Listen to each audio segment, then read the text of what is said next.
Civilization will only lead you as far as your emotion and your brain can lead you. Because what civilization is, well, again, it is nothing else but a bit of meaning. Because ultimately, it is a set of ideas and, well, opinions that, well, are put together under a package. Well, this package of meaning people have given the name civilization.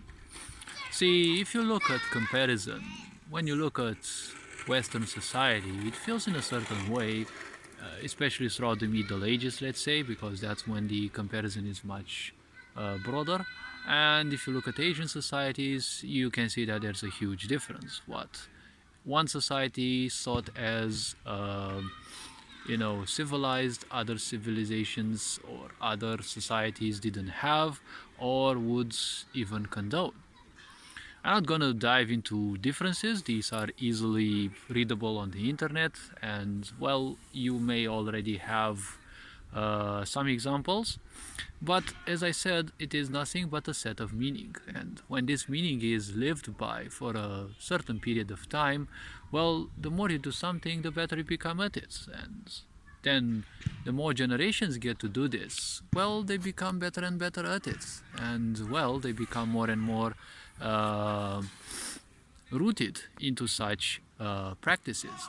But as time goes, the idea of a civilization, especially when conquered, can easily be perverted. And we can see nowadays that what we think or what our society or civilization would be comprised of.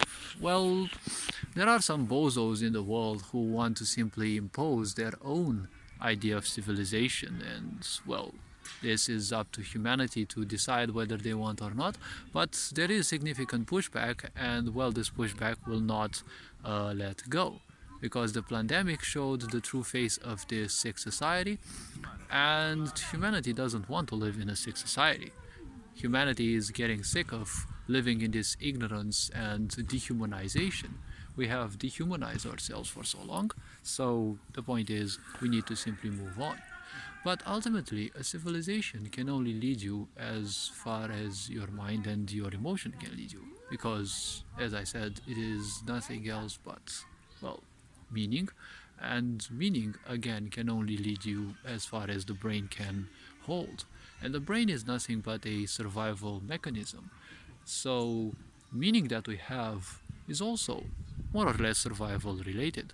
How?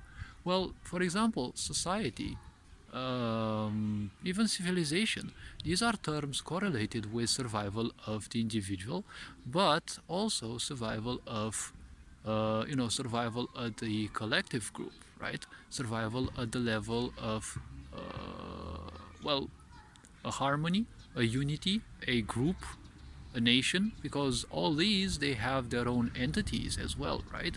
When you create a family, it's not just the man, the woman, and the child. It is also an entity, a bond that is created in between the man and the woman.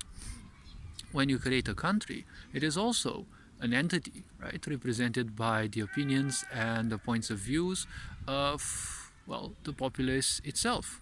When you add new individuals, when you subtract individuals, when parts of this suffer, that entity also suffers.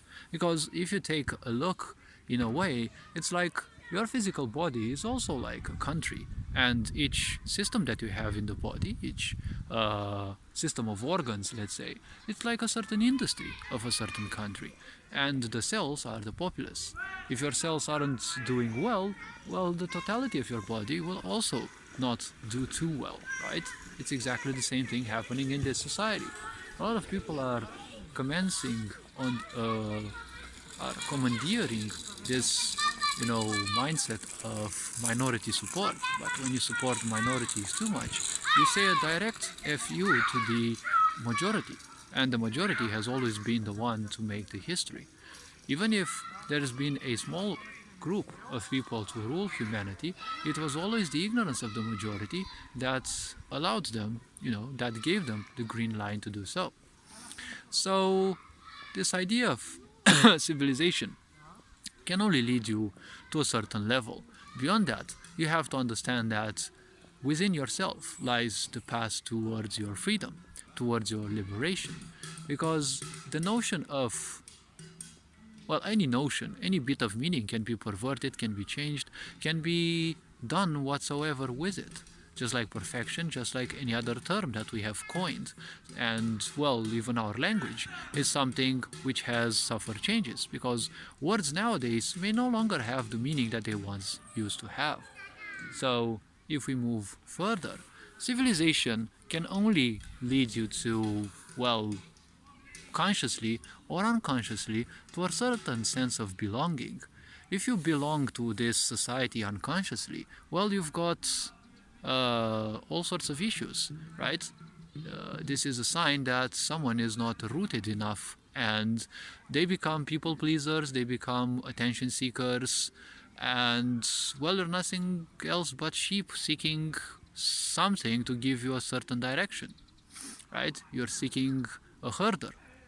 If you realize consciously that you're part of this society, well, you're making one big step towards your liberation, because for now you realize that you can do something better than just things for your own self, and you can start being of a positive influence to the others, right? You can bring betterment to the lives of, well, people in your community, probably people of your country, depending on what your role and what your influence can achieve. So, as I was saying, this idea of civilization can only lead you to a certain level. But again, civilization is an external aspect, it is meaning. And, well, technically, no one belongs to this world. Civilization will ultimately mean a passage of any race through all the levels of government that one can have. It doesn't matter what form of government you have, because if it is made from unconsciousness, it will only bring suffering.